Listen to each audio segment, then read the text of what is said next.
안녕하세요. 예. 한 주 잘 보내셨나요? 예. 자, 오늘 이제 오늘 포함해가지고 올해가 이틀 남았습니다. 그래서 올해 한 해 상당히 힘들고 그런 한 해였는데 한 해 마무리 잘 하시고요. 그리고 내년에는 좀 우리 살기 좋은 세상이 됐으면 하고요. 자, 여러분도 새해 복 많이 받으십시오. 그리고 내년도 시험에 다 합격하시고요. 다 열심히 공부해서 다 합격하시고요. 자, 그리고 자, 오늘은 이제 8주차 벌써 우리 마지막 수업인데요. 엊그제 입문과정 시작한 것 같은데 벌써 8주 뭐 다 후딱 지나갔습니다. 그래서 이 공부하면은 시간이 아주 잘 가요. 그래서 내년도 그 10월 말에 시험이 있는데 자, 그때까지 아직 시간 많이 남았다 이렇게 생각하시면 절대 오산입니다. 그래서 공부하면은 금방 하니까 잘 열심히들 공부하시고요. 자, 그리고 오늘은 그 일일학습이 2개가 나갔죠. 자, 오늘 이제 저번 주 수업한 내용하고 자, 오늘 수업하면은 이제 종강이니까 다음 주에 가지고 또 새로 오신 분들 계신데 그 확인학습 문제 풀고 그럴 수가 없죠. 그래서 오늘 문제도 바로 나눠드렸어요. 오늘 수업 끝난 다음에 두 번째 페이지는 풀어보시면 되고요. 첫 번째 페이지에 저번 주 내용들 복습 한번 해보고 그 다음에 오늘 수업 들어갑니다. 자, 오늘 저번 주에는 건축법 싹 정리했습니다. 자, 1번 문제 한번 보세요. 건축법령상 건축에 관한 내용이다. 다음에 가로에 알맞은 것은 우리가 건물 건축한다. 이 건축하면은 5가지 얘기하죠. 신축, 중축, 개축, 재축과 이전. 그래서 신증, 개재이라고 하고요. 첫 번째 게 신축이죠. 자, 신축 한번 보면 신축은 건물이 없는 대지, 근데 철거나 멸실된 대지 포함해서 저 없는 대지에 새로 건물 축조한다 그래요. 새로 짓는 거죠. 새로 짓는 게 원칙적으로 신축. 근데 하루에 부속 건축만 있는 대지에 새로 주된 건물 축조. 거기서 키워드는 주된 건물이죠. 주된 건물을 짓는다. 자, 그것도 신축 포함하는데 개축, 재축은 제외. 자, 이 개축, 재축은 제외. 자, 요게 세 번째. 자, 요거를 해석할 수 있어야 된다고 그랬죠.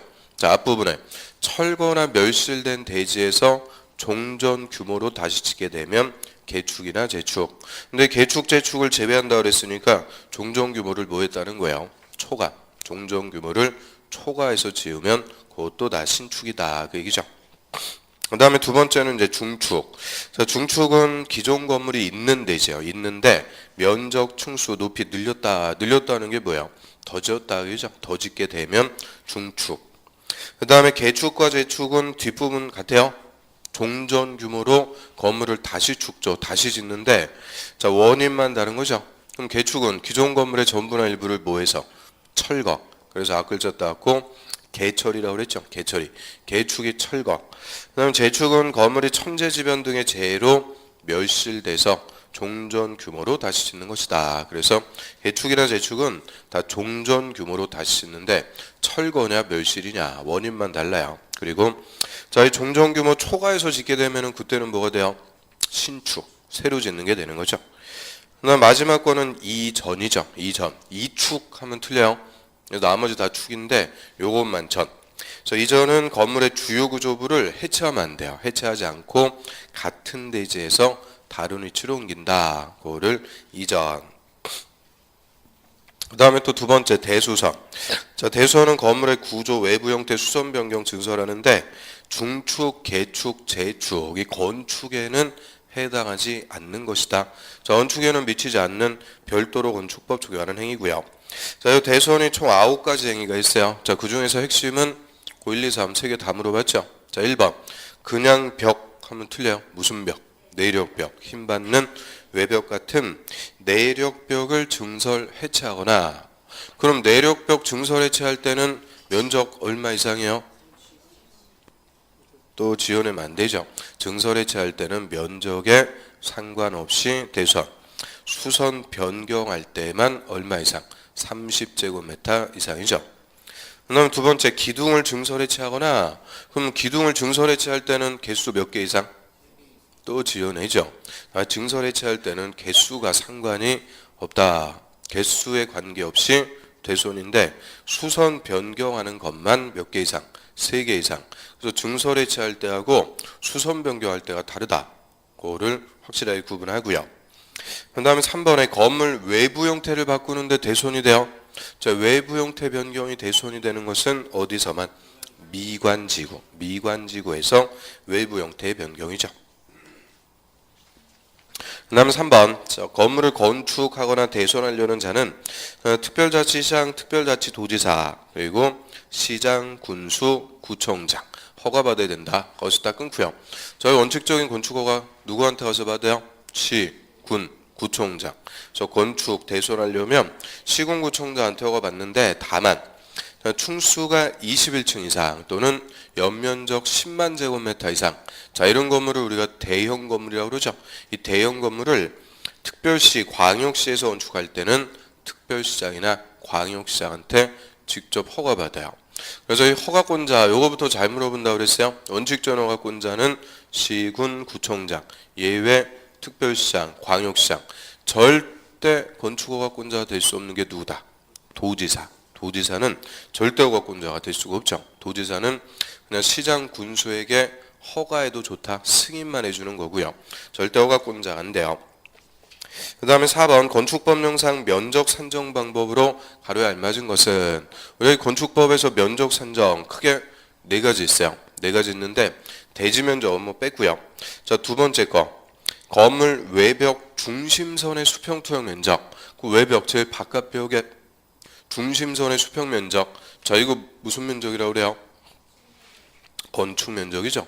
자, 건물의 면적. 이 건축 면적은 외벽 중심선의 수평 면적. 그럼 두 번째, 건물의 각 층 또는 일부로서 벽이나 기둥 기타 당해 구역의 중심선의 수평 면적. 그럼 각 층이나 일부의 면적을 얘기할 때는 무슨 면적? 바닥 면적이라고 하죠. 바닥 면적. 각 층 또는 일부의 면적. 자, 그리고 우리 건축법에서는 건축 면적, 바닥 면적 다 무슨 선이요? 중심선. 중심선을 기준으로 하고요. 그 다음에 세 번째, 하나의 건물에서 각 층 바닥 면적 합계. 자, 각 층의 바닥 면적을 다 합친 면적, 이거를 연면적이라고 하고요. 특히 연면적은 용적률 계산하기에 산정하는데요. 자, 용적률 산정할 때 빼주는 거 있어요. 첫 번째, 지하층. 그리고 두 번째는 지상층의 주차장 등등 이런 부분은 용적률 계산할 때는 연면적에서 제외가 됩니다. 자, 여기까지 저번 주 내용들 한번 쭉 훑어봤고요. 자, 오늘은 입문서 454페이지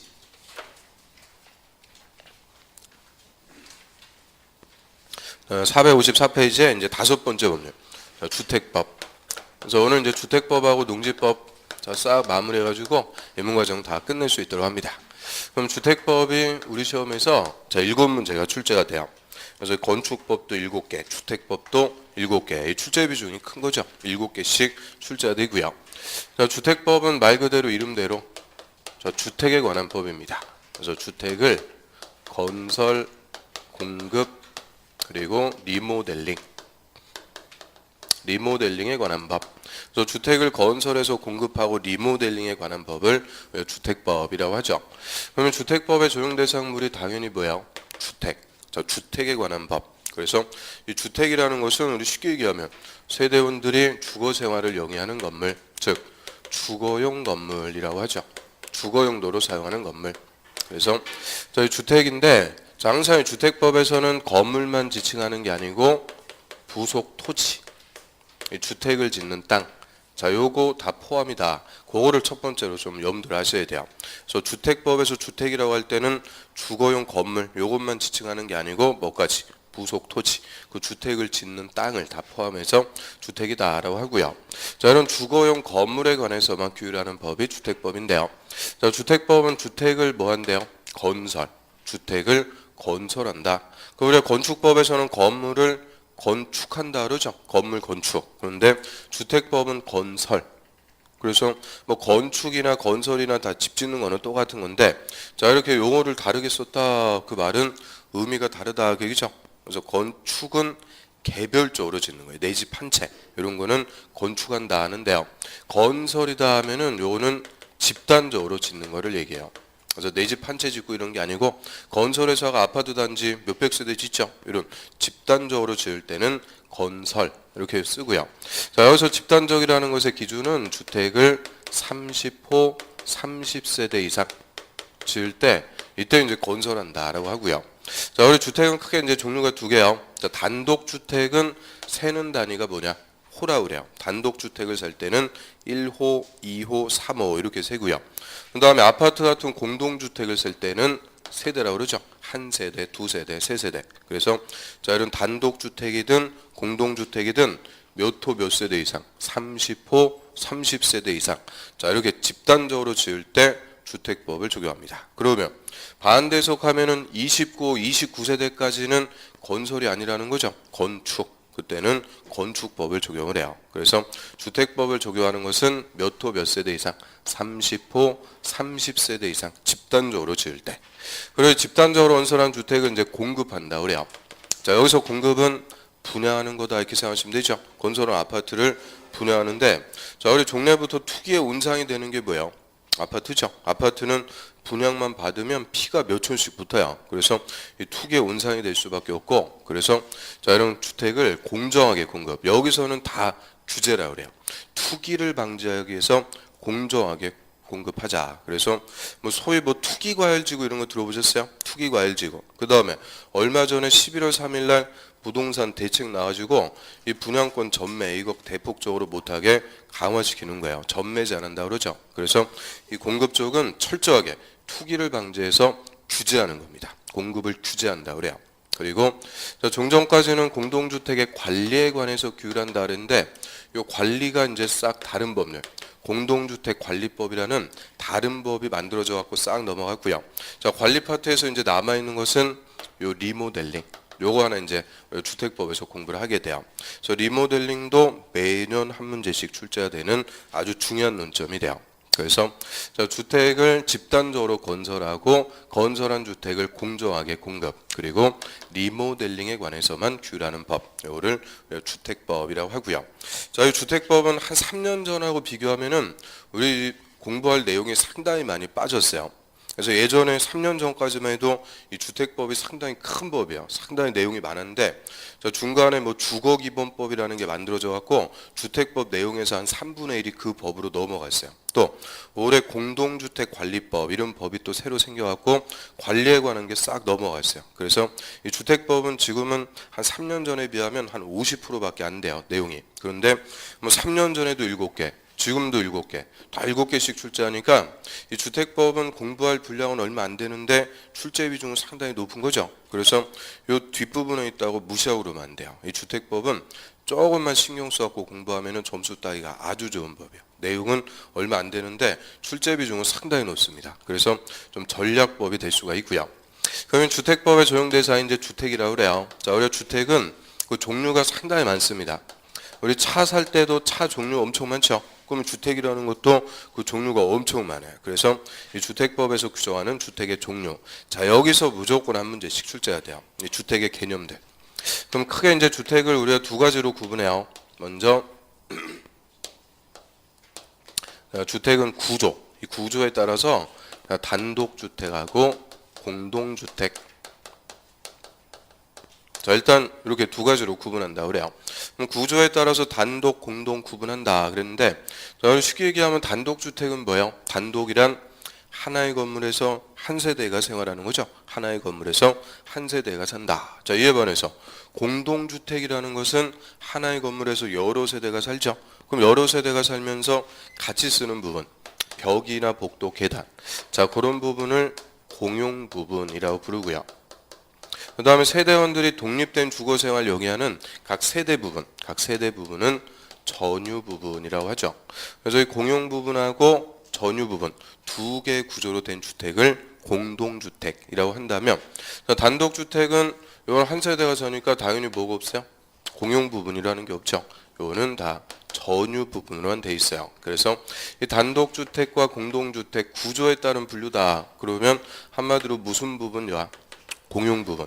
이 공용 부분이 있으면 공동, 없으면 단독 이렇게 얘기하고요. 그래서 종전까지는 이 단독주택은 아예 주택법의 규정 자체가 없었어요. 그런데 올해 이 주택법이 싹 바뀌었다고 그랬죠. 전면 개정되면서 이 주택의 개념들도 싹 바뀌었어요. 그래서 이제 이 단독주택도 규정을 합니다. 그래서 주택법에서 단독주택 하면은 그 종류를 세 가지로 규정을 해요. 단독, 다중, 다가구. 딴 따라 이렇게 외우면 돼요. 그래서 단독, 다중, 다가구. 우리 건축법에서 주택의 개념들 싹 배웠죠. 자, 예를 들어 갖고 다중주택이라는 거는 무슨 집이었어요? 다중주택. 하숙집 얘기한다고 그랬죠? 하숙집. 다중하면은 여러 사람이 생활하는 주택. 다중주택 같은 게 이제 하숙집 같은 거고요. 그래서 단독, 다중, 다가구. 자, 요 세 개를 주택법에서는 단독주택이라고 그래요. 그러면 우리 건축법에서 단독주택 하면은 하나가 더 있었죠? 뭐가 더 있었을까요? 공관. 그런데 요 공관은 죄입니다. 요 공관은 주택법상의 단독주택이라고 안 그래요. 이유는 자, 공관이라는 게 어떤 집이라고 그랬어요? 뭐 정부 주요 인사, 뭐 국무총리 공관, 국회의장 공관 같이 이런 주요 인사가 사는 집인데, 저희 공관은 일반적으로 건설해서 분양해주고 그런 주택 아니죠. 그래서 이 주택법에서 단독주택에는 빠진다 그래요. 그래서 세 개, 단독, 다중, 다가구, 이 세 개만 단독주택으로 규정하고요. 그 다음에 물론 이제 공동주택이 더 중요해요. 그럼 이 공동주택도 종류가 자, 아파트, 연립, 다세대. 자, 이렇게 세 가지로 규정을 해요. 자, 우리 아파트라는 것은 주택으로 쓰이는 층수가 몇 개층 이상? 5개층 이상. 연립과 다세대는 4개층이었는데 660초가 큰 거면 연립, 660 이하면 다세대라고 그러죠. 그래서 자, 아파트, 연립, 다세대 딱 이 세 개만 공동주택이에요. 그러면 건축법에서는 하나가 더 있죠. 연, 세, 기 해서 기숙사도 들어가는데 이 주택법에서 공동주택에는 기숙사는 또 빠져요. 기숙사는 죄입니다. 그럼 왜 기숙사는 빠지게 될까요? 자, 우리 기숙사라는 것은 학생이나 근로자들이 공동 숙소로 사용하는 개념이죠. 일반적으로 건설해서 분양하고 그러는 거 아니고요. 그리고 항상 이 주택법에서 주택이라고 할 때는 독립된 주거 생활을 할 수가 있어야 돼요. 독립주거 형태 되는데 이 기숙사는 독립주거 형태가 아닙니다. 그럼 쉽게 생각하시면 기숙사에서 뭐 신혼집 차리고 그럴 수 있어요, 없어요? 옆방에 바로 임해 주는 거예요. 그래서 자, 이런 독립주거 형태가 아니기 때문에 기숙사는 또 빠진다 그래요. 그러면 저희 건축법하고 주택법하고 똑같이 단독주택, 공동주택 하는데 무슨 법이냐에 따라서 의미가 다르다 그 얘기예요. 자, 예를 들어서 건축법령상의 공동주택에는 아파트, 연립, 다세대, 기숙사가 있다. 맞죠? 그런데 주택법에서 공동주택에는 아파트, 연립, 다세대, 기숙사가 있다. 그럼 틀리는 거예요. 그래서 주택법에서는 뭐가 빠진다고요? 기숙사, 요거는 빠진다. 이게 이제 건축법하고 또 달라요. 그래서 이 구조에 따른 분류 단독, 공동, 요거는 이제 건축법하고의 차이점, 그것만 딱 구분하고 있으면 되죠. 자, 454페이지 한번 보겠습니다. 주택법 1장의 총설에서 뭐 재정 목적은 좋은 얘기고, 그 밑에 2절의 용어 정의, 자, 거기다 별표. 자, 주택법은 용어에서 한 문제도 아니고 매년 2문제씩 출제해야 돼요. 이 내용이 얼마 안 되기 때문에 용어에서 거의 2문제, 올해도 2개, 작년에도 2개, 거의 2문제씩 출제가 되는 아주 중요한 파트가 되고요. 그 용어에서도 제일 중요한 거는 당연히 뭐겠어요? 그 1번 주택이죠. 주택법의 적용 대상물인 주택, 가장 기본 개념이고요. 주택에 의한 봅니다. 자, 주택이란 자, 세대원이 장기간 독립된 주거 생활할 수 있는 구조의 건물의 전부, 일부 및 뭐까지 부속 토지 밑줄. 항상 이 주택법에서는 부속 토지를 포함하는 거예요. 부속 토지 제외한다 이러면 틀리게 돼요. 부속 토지 다 포함하고요. 자, 이런 이제 단독주택, 공동주택으로 구분한다. 그래서 밑에 가로 2번의 단독, 또 가로 3번의 공동주택. 자, 이 두 개는 묶어가지고 뭐에 따른 분류라고 그래요? 구조에 따른 분류. 구조에 따른 분류다라고 하죠. 자, 단독주택은 한 세대가 하나의 건물에서 생활하고요. 자, 동그라미 2번의 종류 3개. 단독, 다중, 다가구. 뭐는 빠진다. 공관 X. 공관은 빠지게 되죠. 그 다음에 바로 3번의 공동주택. 자, 공동주택은 건물의 벽이나 복도, 계단, 그 밖의 설비의 전부나 일부를 공동으로 사용. 그럼 공동으로 사용하는 그 부분들, 벽이나 복도, 계단. 자, 그런 부분을 뭐라고 부르는 거예요? 공용 부분이라고 그러죠. 공용 부분.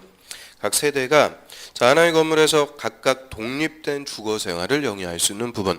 그럼 독립된 주거 생활하는 부분을 전유 부분. 이 두 개의 구조로 된 주택이다라고 하고요. 자, 종류는 세 가지. 아파트, 연립, 다세대 세 가지로 규정합니다. 그럼 또 역시 뭐가 빠진다? 기숙사. 기숙사는 X입니다. 그래서 자, 구조에 따라서 이렇게 단독, 공동 구분해 봤고요. 자, 요거는 뭐 그다지 어려운 개념은 아닌데 이제 두 번째. 자, 언설에서 누구한테 공급 분양해 주느냐? 자, 요 공급 대상에 따라서 자, 주택은 또 크게 이제 두 가지로 구분해요. 국민주택하고 민영주택. 자, 여기 주택법상의 고유 개념이죠. 주택의 고유 개념으로서 특히 이 국민주택, 얘는 뭐 무조건 물어본다 이렇게 생각하시면 돼요. 국민주택이 주택 개념 중에서는 제일 중요해요. 그리고 이 주택법이 올해 싹 바뀌면서 국민주택 개념도 다 바뀌었어요. 그래서 자, 요거는 내년도에 무조건 우리 시험에 출제합니다. 국민주택은 뭐 무조건이요. 내년도 28회 시험에서 무조건 출제. 안 하면은 장을 지진다 그래요. 누구처럼 뭐 얘기만 하고 끝나는 게 아니고요. 진짜 장을 지져요. 그래서 저희 국민주택이 가장 중요한 개념인데 요게 올해 개정됐기 때문에 뭐 무조건 내년에 출제한다 이렇게 생각하시면 되고요. 그럼 이름대로 이제 국민을 위한 주택이에요. 국민주택. 그러면 국민주택과 민영주택은 공급에 따른 차이라고 그랬죠. 공급에 따른 분류. 그럼 이제 누구한테 분양해 주는 거냐? 자, 이 국민주택이라는 것은 자, 이건 아무한테나 분양해 주는 게 아니고요. 철저하게 무주택 세대주에게만 공급합니다. 즉 무주택 세대주에게만 1세대 1주택 기준으로 공급하는 주택이고요. 자, 일반에서 민영주택이라는 것은 누구한테 분양하겠어요? 요거는 뭐 무주택 세대주 이런 거 안 따져요. 그냥 성년자한테 1인 1주택 기준으로 공급, 즉 분양합니다. 그래서 자, 일단 국민주택하고 민영주택은 뭐에 따른 분류다? 공급에 따른 분류. 누구한테 분양해 주는지 이게 다르다는 거죠. 자, 국민주택은 철저하게 누구한테 분양한다고요? 무주택 세대주에게만. 그리고 민영주택은 성년자에게, 그냥 성년자에게 공급할 수가 있고요. 근데 이 국민주택 개념이 종전까지는 아주 단순했어요. 올해 27회 시험 보신 분들은 요 국민주택 개념 그냥 요건 두 개 다 해서 기금 85 이하 간단했는데 이 국민주택 개념 자체가 조금 복잡해졌어요. 그래서 여기 이제 확실하게 우리 개념 잡아야 돼요. 그럼 국민주택은 크게 이제 두 가지의 요건입니다. 근데 첫 번째, 자, 첫 번째가 다시 두 가지 요건이에요. 첫 번째 국가 또는 지자체 또는 토지주택공사. 자, 토지주택공사 LH공사는 줄여갖고 이렇게 써요. 토주공, 토지주택공사. 그리고 지방공사, 뭐 SH공사 같은 지방공사 줄여갖고 지공. 그럼 국가나 지자체, 토지주택공사, 지방공사. 자, 이 사람들 우리가 묶어가지고 역시 공공이라고 그래요. 공공사업 주체. 이 공공이 건설하거나 또는 자, 두 번째 요건. 두 번째는 자, 국가나 지자체의 돈을 재정이라고 그래요. 국가나 지자체 재정으로 건설 또는 주택도시기금.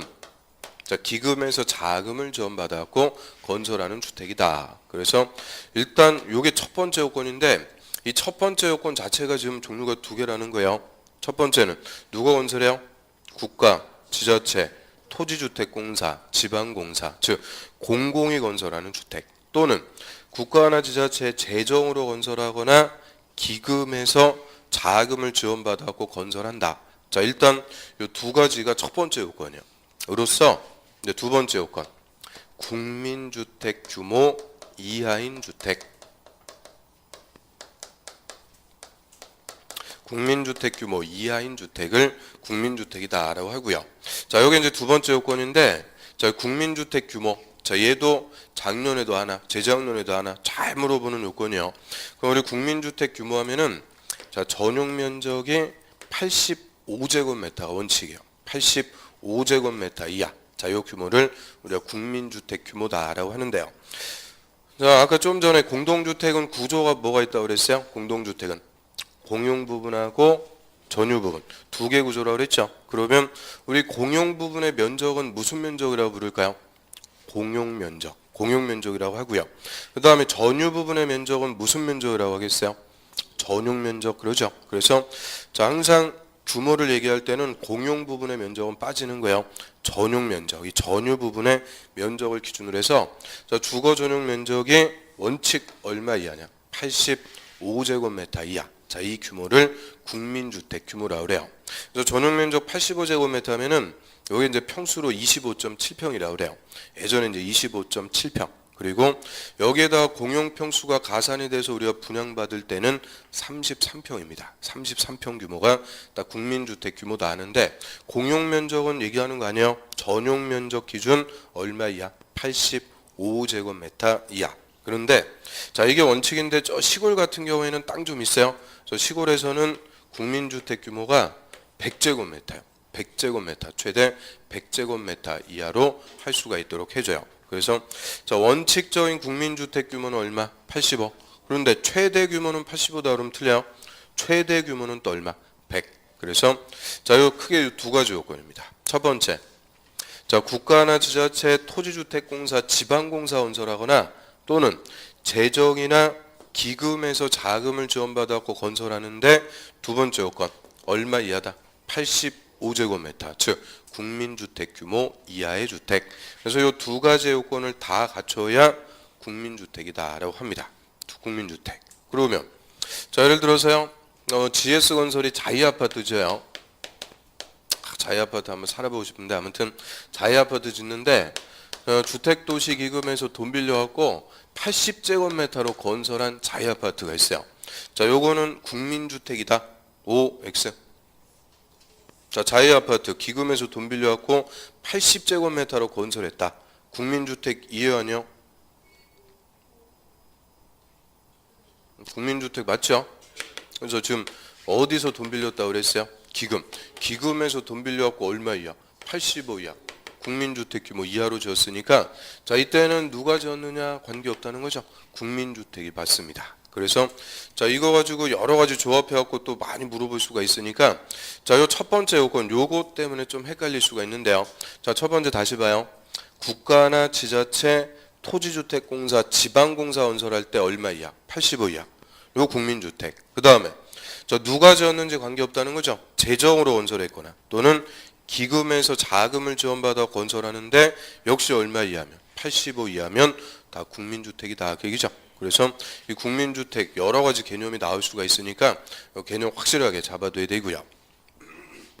그럼 이 국민주택을 이제 제외하면 국민주택이 아니면 다 자동적으로 뭐가 되는 거냐? 민영주택이 된다 그래요. 그래서 민영주택은 뭐 무슨 주택이다 이런 개념이 따로 있는 거 아니에요? 그냥 빼기 개념이에요. 이 국민주택이 아니면 다 자동적으로 무슨 주택이다? 민영주택. 그래서 이것도 잘 물어보는 게 민영주택은 민간이 건설하는 주택이다 이렇게 줘요. 민간이 건설하는 주택 그런 거 아니죠. 그럼 뭐 국민주택은 국민이 건설해요? 그런 게 아니죠. 그래서 민영주택은 민간이 건설하는 게 아니고 뭐가 아닌 주택. 국민주택이 아닌 주택. 국민주택을 제외하면 다 민영주택이 됩니다. 그럼 예를 들어서요. 자, 우리 토지주택공사 LH공사 건설하는 주거아파트예요. 주거아파트 전용면적 100제곱미터. 자 얘는 민영주택이다. OX.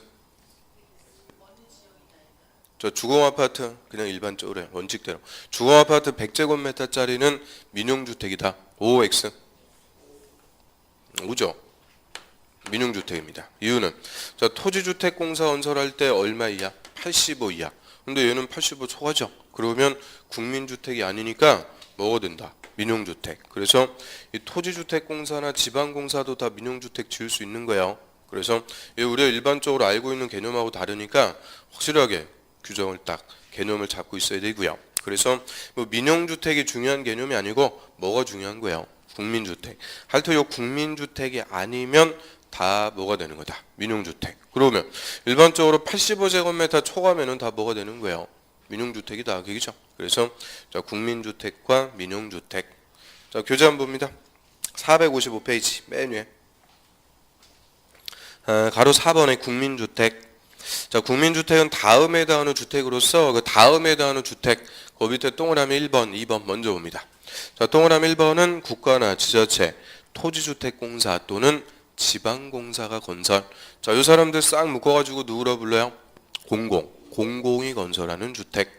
또는 동그라미 2번 국가나 지자체 재정의 동그라미. 또는 주택도시기금, 기금의 동그라미. 기금. 그 기금의 이름 바꿔가지고 물어보고 그런 거 아니니까 그냥 기금 이렇게만 보면 돼요. 기금으로부터 자금을 지원받아서 건설하거나 개량하는 주택이다. 그래서 첫 번째 요건 자체가 두 개가 있다는 거죠. 공공이 건설하거나 재정이나 기금에서 자금을 지원받아 건설하는데요. 다시 위에 첫 번째 줄로 와요. 자, 얼마 이하냐? 국민주택 규모 이하인 주택. 이게 두 번째 요건이에요. 국민주택 규모 이하인 주택.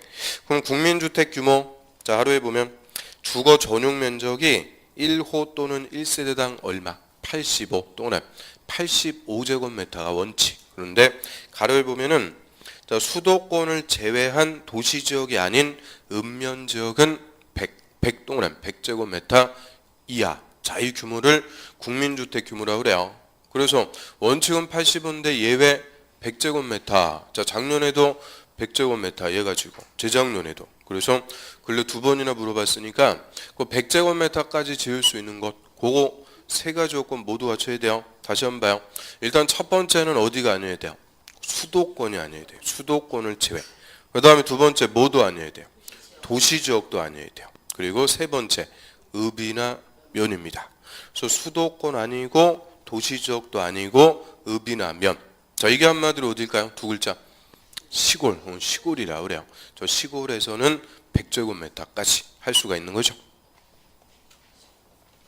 그 다음에 가로 5번으로 합니다. 자, 민영주택은 국민주택을 제외한 주택. 그래서 국민주택이 아니면 다 자동적으로 민영주택이라고 하고요. 그 다음에 또 밑에 보면은 가로 6번에 도시형 생활주택, 또 밑에 가로 6번이 아니고 가로 7번 세대 구분형 공동주택. 하여튼 이 주택의 종류들이 엄청 많은 거예요. 그럼 그 중에서 자, 도시형 생활주택. 자, 얘는 21회부터 24회까지 4년 동안 계속 기출이에요. 그 당시에는 가장 중요한 주택의 개념이었죠. 그래서 이 도시형 생활주택, 자, 이름대로 뭐예요? 도시형 가구를 위한 주택이다, 그죠? 도시형 생활주택. 그럼 도시형 가구는 대가족일까요? 소가족일까요? 소가족이죠. 1인 가구, 2인 가구 이런 소가구를 위해서 싸게 소규모로 공급해서 전세나 내소를 목적으로 도입한 주택을 도시형 생활주택이라고 하고요. 일단 도시형 생활주택 건설하려면 세 가지 요건부터 갖춰야 돼요. 세 가지 요건. 첫 번째, 300세대 미만, 동그라미 1. 300세대 미만. 그 다음에 국민주택 규모, 거기 동그라미 2. 국민주택 규모. 그럼 얼마 이하요? 85제곱미터 이하. 국민주택 규모에 해당하는 주택으로서 도시지역에서 건설, 동그라미 3.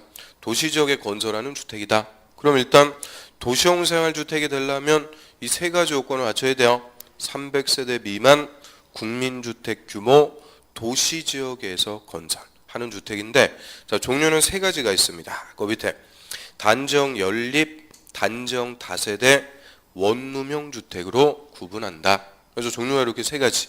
자, 이 중에서 제일 많이 들어본 게 뭐예요? 원룸형 주택, 원룸식 주택 이런 거 많이 들어봤죠? 그래서 도시형 생활주택의 대표적인 게 원룸형 주택이에요. 그래서 원룸형 주택이 되려면 다시 또 네 가지 요건을 또 갖춰야 돼. 네 가지 요건. 그거를 갖춰야 원룸형 주택이다 하는데, 그리고 입문서에는 그 네 가지 요건 뭐 다 빼놨죠. 그래서 이거는 이제 기본서 나와야 우리가 따져볼 수가 있고요. 그래서 이 기본서가 저희 1차는 나왔죠. 1차는 기본서 받으셨을 거고요. 자, 2차도 원래 이번 주에 한 목요일이나 나온다 그랬는데 조금 뭐 인쇄가 늦어지는 것 같아요. 그래서 뭐 내일이나 이렇게 나올 것 같아요. 나온다 그랬는데, 자, 아무튼 기본서 봐야 그 원룸형 주택의 요건을 우리가 정확하게 알 수 있는 거예요. 그러니까 이 기본서가 막 너무 기다려지고 막 그러죠. 너무 기대되고 별로 뭐 그렇진 않아요. 자, 기본서가 이제 저번 주 초에 마지막 3번 감수를 보고 이제 넘겨가지고 그 원래 이제 인쇄가 돼서 나왔어야 되는데 그 기본서 페이지가 780페이지 정도 돼요. 그래서 그리고 1차에서 학개론이 730페이지인가 이렇게 될 거예요. 그것도 작년에 비해서는 좀 줄인 거예요. 그런데 그거보다 한 50페이지 더 많은 게 공법입니다. 그래서 공법이 하여튼 제일 두껍다고 그랬죠. 제일 두꺼워요. 뭐 제목 볼 필요도 없고 제일 두꺼운 책 하면 공법인데, 그래도 작년보다는 훨씬 더 줄인 거예요. 작년에는 우리 공법 기본서가 900페이지였습니다. 900페이지. 그리고 저 밖에 보면 이제 견본해가지고 작년에 공법 기본서가 색깔 표제가 벽돌색이었어요. 벽돌색, 주황색. 그래서 이게 900페이지면 두께가 이 정도 되죠. 그래서 무슨 벽돌 들고 다녀요. 아주 공법 시간만 되면 어깨가 부러져. 책이 너무 무거워갖고. 그래서 올해 이제 쓰잘데기 없는 거 다 빼버리고 좀 슬림만 시켰는데 그래도 780페이지요. 이 공법에 우리가 몇 개 법률 공부해요? 6개 법률 공부하죠. 그 6개 법률 100페이지씩만 잡아도 그대로 몇 페이지 나오는 거예요. 600인데 국토법이나 건축법은 거의 200페이지 나와요. 내용이 많습니다. 그래서 그 줄이고 했는데도 한 780페이지. 그래도 우리 시중에 나와 있는 공법 기본서 중에서는 제일 얇지 않을까 이렇게 생각을 합니다. 그래서 여러분들 부담을 좀 많이 빼기 위해서 덜어드리기 위해서 많이 슬림화 시켰고요. 하여튼 내년도 시험 볼 때까지 기본서 적어도 한 5번 읽어야 돼요. 5번 너무한가? 한 3번 정도라도. 인간적으로 기본서 3번 정도 읽어야지 기본서 한 번도 안 읽고 시험에 합격한 분은 절대 없습니다. 없어요. 그 이유는 우리 시험에 나오는 지문들이 다 어디에 실려 있는 거예요? 기본서. 그래서 기본서를 적어도 3번 정도는 읽어야 합격할 수 있는 기본 베이스가 되는 거고요. 그래서 나중에 이제 기본서 나오면 다음 주부터 이제 기본서 가지고 열심히 또 공부하고요. 그래서 오늘 수업 끝나면 이제 다 끝나는 거죠. 내일 수업 있어요? 토요일 날? 그럼 이제 다 끝나니까 또 이제 저 입문과정 다 끝났으니까 책거리 하러 또 올라가야죠. 옥상 올라가서 또 불질러요. 입문서 두가 싹 불질르면서 구투래요. 구슬. 내년에 합격하게 해달라고 구타오르는데 아무튼 자 입문서는 이제 오늘로 끝입니다. 이거 다 끝이고 다음 주부터는 요거 갖고 오시면 안 돼요. 뭐 갖고 와야 돼요? 기본서 갖고 이제 제대로 수업하고요. 자 아무튼 그래서 원룸형 주택 요건 나중에 보고 그 앞에 또 뭐가 있어요? 단정 연립, 단정 다세대. 자 이것도 다 도시형 생활주택인데 자 이거는 연립주택, 다세대 주택인데 앞에 뭔 말이 붙었어요? 단지형. 단지형이라는 게 뭘까요? 자, 연립주택 한 동 지었다고 아니죠? 여러 동을 지어가지고 아파트처럼 단지로 모아놓은 게 단지형 연립. 마찬가지 다세대 주택 여러 동 지어가지고 아파트처럼 단지로 모아놨다. 그게 단지형 다세대. 그래서 자 도시형 생활주택 하면은 종류는 딱 그 3가지 있어요.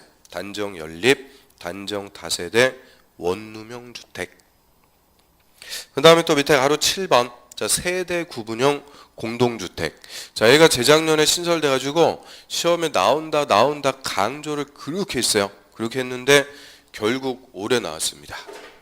올해도 강조 엄청 했는데 제가 그러니까 잘 찍는다니까요. 잘 찍는데 안 나온 것만 말씀드려갖고 못 찍는 것처럼 느껴지는 거고요. 원래는 엄청 잘 찍어요. 그래서 세대 구분형 공동주택이 이제 올해 나왔어요. 올해 27회 시험에서 출제됐는데 자 요것도 역시 요건이 4가지가 있어요. 4가지 요건이 있는데 그 요건은 뭐 다 빠져 있으니까 개념만 딱 보겠습니다. 그럼 세대 구분형 공동주택이란 자 공동주택의 내부 공간의 일부를 세대별로 구분해서 생활이 가능한 구조로 하는데 그 구분된 공간 일부에 대해서 구분 소유를 할 수가 없는 주택. 자 오답이 줄. 구분 소유를 할 수 없는 주택이다. 그래서 일정한 요건의 기준에 맞게 건설하는 주택인데 자 세대 구분형 공동주택은 자 예를 들어서요 아파트 뭐 전용 면적 100제곱미터 자 아파트 진다 그래요. 그럼 예전에는 이제 한 세대가 생활할 수 있게끔 설계를 했는데요. 요새는 뭐 1인 가구, 2인 가구 자 100제곱미터 하면은 상당히 넓은 거죠. 그래서 혼자 뭐 2명이서 살기 넓으니까 자 원래 이 한 세대인데 내부에 경량벽을 설치하고 막아버려요. 막아가지고 2개로 구분합니다. 그리고 요 70제곱미터 자 이 부분은 원 주인 세대가 생활할 수 있게끔 설계하고요. 나머지 30제곱미터 자 이 부분도 독립된 주거 생활할 수 있도록 설계를 해요. 여기다가도 별도로 욕실, 부엌, 현관도 다 따로 설치해 주는 거예요. 현관까지 다 따로 설치해서 요 구분된 일부 자 이 부분을 첫 번째 절대 뭐 할 수가 없는 거냐? 소유할 수 없어요. 소유할 수 없다. 그러면 자 주택의 내부 공간의 일부를 구분해서 자 이 부분을 소유할 수 없고 그럼 뭐 하라는 거예요? 세주라는 거죠. 임대할 수 있게끔 설계하는 주택을 세대 구분형 공동주택이라고 그래요. 그래서 주택의 내부 공간을 구분해서 자 일부를 독립된 주거 생활을 할 수 있게끔 만들어 놓고 그 일부를 모아줄 수 있게끔 세줄 수 있게끔 임대할 수 있게끔 건설하는 주택. 이 주택을 세대 구분형 공동주택. 그래서 소위 우리가 이제 멀티홈 뭐 이렇게 불러요. 멀티홈. 혹시 이런 말 들어보셨어요? 멀티홈? 지금 들어봤죠? 아무튼 그래서 자 원래 한 세대인데 막아가지고 두 세대로 만든다 그죠? 그리고 그 일부를 절대 뭐 하면 안 된다고요? 소유하면 안 돼요. 임대할 수 있게끔 설계하는 주택이다. 뭐 정도 보고요. 그래서 여기까지 이제 주택의 종류 개념도 우리가 쭉 봤는데 이 주택도 상당히 많죠. 그 개념 갖고 매년 거의 한 문제씩 출제해야 돼요. 그래서 이 주택의 개념부터 확실하게 잡아야 되고요. 그 다음에 주택하고 이제 두 번째 거 보면은 준주택이라고 써 있어요. 준주택. 자, 우리 앞에 준자가 붙었습니다. 이 준자 붙으면 의미는 뭘까요? 비슷한 거라고 그랬죠. 비슷한 것 또는 유사한 것. 그래서 준주택은 주택과 비슷한 것을 얘기합니다. 그래서 준주택이란 주택 이외의 건물과 부속 토지. 있죠? 주택 이외의 건물과 부속 토지. 그럼 항상 이 주택법에서는 뭐까지 포함한다는 거예요? 부속 토지. 항상 짓는 땅, 이 부속 토지를 포함하는 개념이고요. 로서 자, 주거시설로도 이용할 수 있는 시설인데 네 가지가 있어요. 다중생활시설, 다자에다 동그라미. 다중생활시설. 자, 이제 다중생활시설 이렇게 부르는데 자, 이게 소위 뭘까요? 자, 다중이라는 말이 뭐라고 그랬어요? 다중. 여러 사람이라고 그랬죠. 다중인격 생각하면 되죠. 다중하면은 여러 사람. 그럼 여러 사람이 생활하는 시설. 이 소위 뭘까요?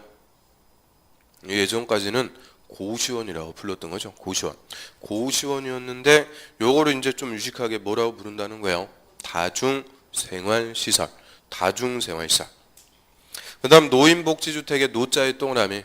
뭐 그거는 실버타운, 요양원이죠 한마디로. 그 다음 오피스텔의 오자. 자, 오피스텔은 많이 들어보셨죠? 오피스텔이 뭐예요? 뭐 오피스텔이 그냥 오피스텔이죠. 그래서 오피스텔은 업무를 주로 하는데 숙식도 할 수 있는 구조의 건물을 오피스텔이라고 그래요. 그러니까 업무가 주요 사무실인데 뭐도 해결할 수 있다. 숙식도 이런 구조의 건물을 오피스텔이라고 하고요. 그 다음에 기숙사 할 때 기자의 동그라미. 기숙사. 그럼 기숙사가 지금 거기 들어가네요. 건축법에서는 기숙사가 뭐였어요? 공동주택이었는데 주택법에서는 공동주택이 아니고 준주택이 됩니다. 준주택. 그래서 그 딱 4개입니다. 그 4개를 준주택이라고 불러요. 그래서 이거 4개니까 우리 시험에 물어봤을까 안 물어봤을까요? 당연히 물어봤죠. 21회 때 단독 기출. 주택법령상의 준주택이 아닌 것은 그 4개 놓고 학생복지주택 딱 하나 껴가지고 학생복지주택 딱 껴서 그 뭐하고 헷갈리라고 그렇게 물어본 거예요? 노인복지주택하고 헷갈리라고. 노인복지주택은 다 준주택 맞죠? 근데 학생복지주택은 해당 사항 없어요. 그래서 그 당시에 또 물어보니까 노인이냐 학생이냐 둘 중에서 또 펜 떼굴려갖고 찍어요. 그럼 꼭 틀려요. 그래서 아무튼 노인복지주택은 해당하는데 뭐는 해당 사항 없다고요? 학생복지주택 이런 거는 해당 사항 없어요. 그래서 딱 그 4개를 준주택이라고 하고요. 그럼 이제 본질적인 질문. 자, 준주택은 주택이 아니다. O, X. 자, 다시요. 준주택은 주택이 아니다. O, X.